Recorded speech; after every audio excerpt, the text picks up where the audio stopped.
السلام علیکم دوستو، کیسے ہیں آپ لوگ؟ امید کرتے ہیں کہ آپ سب خیریت سے ہوں گے۔ ایک اور نئی ویڈیو کے ساتھ آپ کے ساتھ حاضر ہیں۔ آج ہمارے ویڈیو کا جو ٹاپک ہے وہ دریائے فرات ہے۔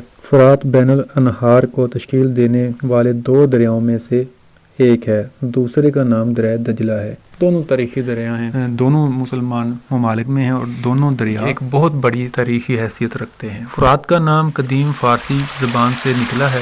چند ماہرین کا کہنا ہے کہ فرات کا لفظ کرد زبان سے نکلا ہے۔ کرد زبان میں فر کا مطلب چوڑا اور ری کا مطلب بہتا ہوا اور ہاتھ کا مطلب بہنا ہے۔ اس طرح فرات کا مطلب وسیع پیمانے پر بہتا ہوا پانی ہے۔ کرد زبان میں دریا کا جدید نام فرات اسی لفظ سے نکلا ہے۔ دریائے فرات تقریباً 2780 کلومیٹر طویل ہے۔ یہ دو شاخوں کارا اور مراد سے مل کر تشکیل پاتا ہے۔ کارا موجودہ مشرقی ترکی میں شمال کی جانب سے سطح مرتفع سے جھیل ماون اور کوہ ارتاد کے جنوب مغرب سے نکلتا ہے۔ دریائے فرات کھائیوں کھاٹیوں میں سے ہوتا ہوا جنوب مشرق میں شام سے عراق میں ابو کلام کے مقام پر داخل ہوتا ہے۔ عبور اور بلخ دریائے مشرقی شام میں دریائے فرات میں گرتے ہیں۔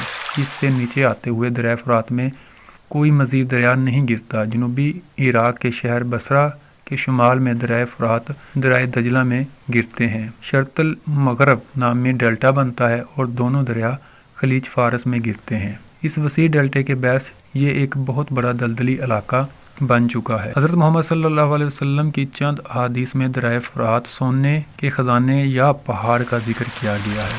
دریائے فرات کا آغاز مشرقی ترکی سے ہوتا ہے۔ دہانہ اس کا شرق المغرب ہے۔ میدان ممالک جو اس دریا سے سیراب ہوتے ہیں: ترکی، شام، اردن، کویت، عراق۔ لمبائی اس کی 2800 کلومیٹر تقریباً۔ تو دوستو یہ دریائے فرات کے بارے میں ایک چھوٹی سی ویڈیو تھی جو میں نے آپ کے ساتھ شیئر کی۔ اس کے بعد ہم ایک دوسری ویڈیو جو اس میں اپلوڈ کریں